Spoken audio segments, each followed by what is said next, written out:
Noite de Almirante, de Machado de Assis. Deolindo Venta Grande, era uma alcunha de bordo, saiu do arsenal de marinha e enfiou pela rua de Bragança. Batiam 3 horas da tarde.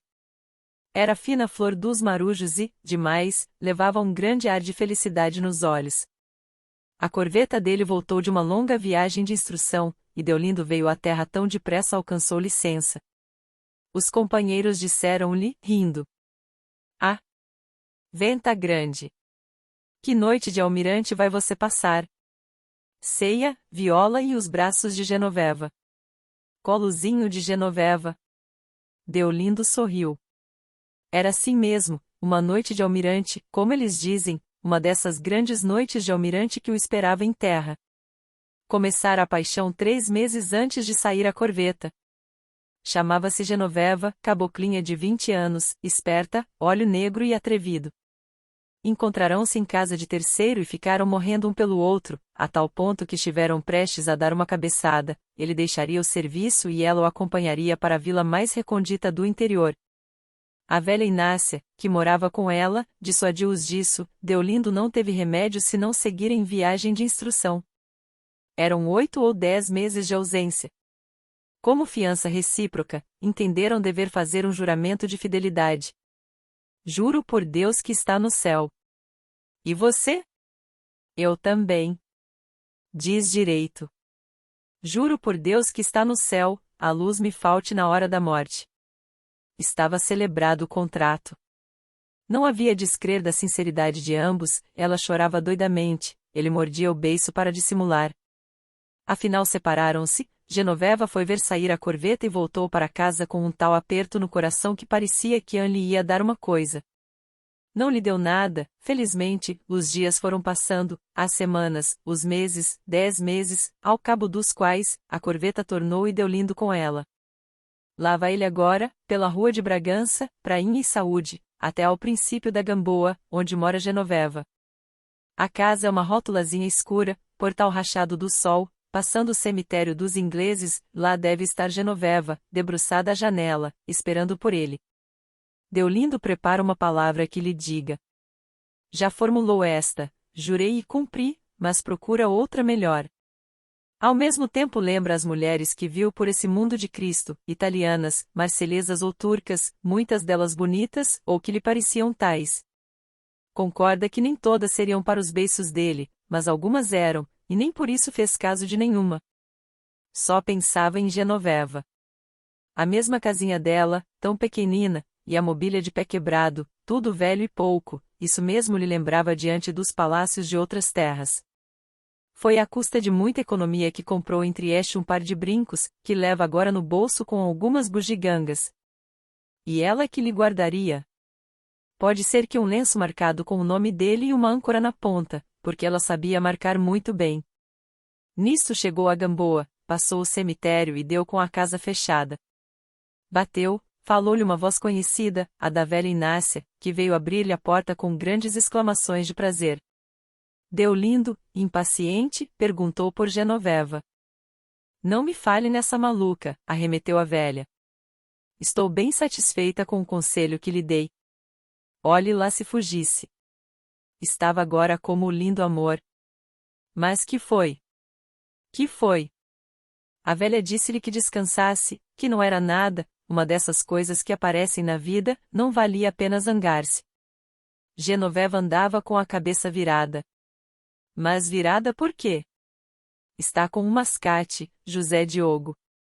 "Conheceu José Diogo, mascate de fazendas?" "Está com ele." "Não imagina a paixão que eles têm um pelo outro." "Ela então anda maluca." "Foi o motivo da nossa briga." José Diogo não me saía da porta, eram conversas e mais conversas, até que um dia disse que não queria a minha casa difamada. Ah! Meu pai do céu! Foi um dia de juízo. Genoveva investiu para mim com os olhos deste tamanho, dizendo que nunca difamou ninguém e não precisava de esmolas. Que esmolas, Genoveva? O que digo é que não quero esses cochichos à porta, desde as Aves-Marias. 2 dias depois estava mudada e brigada comigo. Onde mora ela? Na Praia Formosa, antes de chegar à pedreira, uma rótula pintada de novo. Deolindo não quis ouvir mais nada. A velha Inácia, um tanto arrependida, ainda lhe deu avisos de prudência, mas ele não os escutou e foi andando. Deixo de notar o que pensou em todo o caminho, não pensou nada. As ideias marinhavam-lhe no cérebro, como em hora de temporal, no meio de uma confusão de ventos e apitos. Entre elas rutilou a faca de bordo, ensanguentada e vingadora. Tinha passado a Gamboa, o saco do alferes, entrará na Praia Formosa. Não sabia o número de casa, mas era perto da pedreira, pintada de novo, e com auxílio da vizinhança poderia achá-la. Não contou com o acaso que pegou de Genoveva e fê-la sentar à janela, cosendo, no momento em que Deolindo ia passando. Ele conheceu-a e parou, e ela, vendo o vulto de um homem, levantou os olhos e deu com o marujo. — Que é isso? Exclamou espantada. Quando chegou? Entre, seu Deolindo. E, levantando-se, abriu a rótula e fê-lo entrar. Qualquer outro homem ficaria alvoroçado de esperanças, tão francas eram as maneiras da rapariga, podia ser que a velha se enganasse ou mentisse, podia ser mesmo que a cantiga do mascate estivesse acabada. Tudo isso lhe passou pela cabeça, sem a forma precisa do raciocínio ou da reflexão, mas em tumulto e rápido. Genoveva deixou a porta aberta, fê-lo sentar-se, pediu-lhe notícias da viagem e achou-o mais gordo, nenhuma comoção nem intimidade. Deolindo perdeu a última esperança. Em falta de faca, bastavam-lhe as mãos para estrangular Genoveva, que era um pedacinho de gente, e durante os primeiros minutos não pensou em outra coisa. Sei tudo, disse ele. Quem lhe contou? Deolindo levantou os ombros. Fosse quem fosse, tornou ela, disseram-lhe que eu gostava muito de um moço? Disseram. Disseram a verdade. Deolindo chegou a ter um ímpeto, ela fê-lo parar só com a ação dos olhos. Em seguida disse que, se lhe abrirá a porta, é porque contava que era homem de juízo. Contou-lhe então tudo, as saudades que curtira, as propostas do mascate, as suas recusas, até que um dia, sem saber como, amanhecera gostando dele. Pode crer que pensei muito e muito em você. Sim, é Inácia que lhe diga se não chorei muito. Mas o coração mudou. Mudou. Conto-lhe tudo isto, como se estivesse diante do padre, concluiu sorrindo. Não sorria de escárnio. A expressão das palavras é que era uma mescla de candura e cinismo, de insolência e simplicidade, que desisto de definir melhor. Creio até que insolência e cinismo são mal aplicados. Genoveva não se defendia de um erro ou de um perjúrio, não se defendia de nada, faltava-lhe o padrão moral das ações. O que dizia, em resumo, é que era melhor não ter mudado, dava-se bem com a afeição do Deolindo, a prova é que quis fugir com ele, mas, uma vez que o mascate venceu o marujo, a razão era do mascate, e cumpria declará-lo. Que vos parece? O pobre marujo citava o juramento de despedida, como uma obrigação eterna, diante da qual consentira em não fugir e embarcar. Juro por Deus que está no céu, a luz me falte na hora da morte. Se embarcou, foi porque ela lhe jurou isso. Com essas palavras é que andou, viajou, esperou e tornou, foram elas que lhe deram a força de viver. Juro por Deus que está no céu, a luz me falte na hora da morte. Pois, sim, Deolindo, era verdade. Quando jurei, era verdade. Tanto era verdade que eu queria fugir com você para o sertão. Só Deus sabe se era verdade. Mas vieram outras coisas. Veio este moço e eu comecei a gostar dele. Mas a gente jura para isso mesmo, é para não gostar de mais ninguém, deixa disso, Deolindo. Então você só se lembrou de mim? Deixa de partes, a que horas volta José Diogo? Não volta hoje. Não? Não volta, está lá para os lados de Guaratiba com a caixa, deve voltar sexta-feira ou sábado. E por que é que você quer saber? Que mal lhe fez ele? Pode ser que qualquer outra mulher tivesse igual palavra, poucas lhe dariam uma expressão tão cândida, não de propósito, mas involuntariamente. Vede que estamos aqui muito próximos da natureza. Que mal lhe fez ele? Que mal lhe fez esta pedra que caiu de cima? Qualquer mestre de física lhe explicaria a queda das pedras. Deolindo declarou, com um gesto de desespero, que queria matá-lo. Genoveva olhou para ele com desprezo, sorriu de leve e deu um muxoxo, e, como ele lhe falasse de ingratidão e perjúrio, não pôde disfarçar o pasmo. Que perjúrio! Que ingratidão!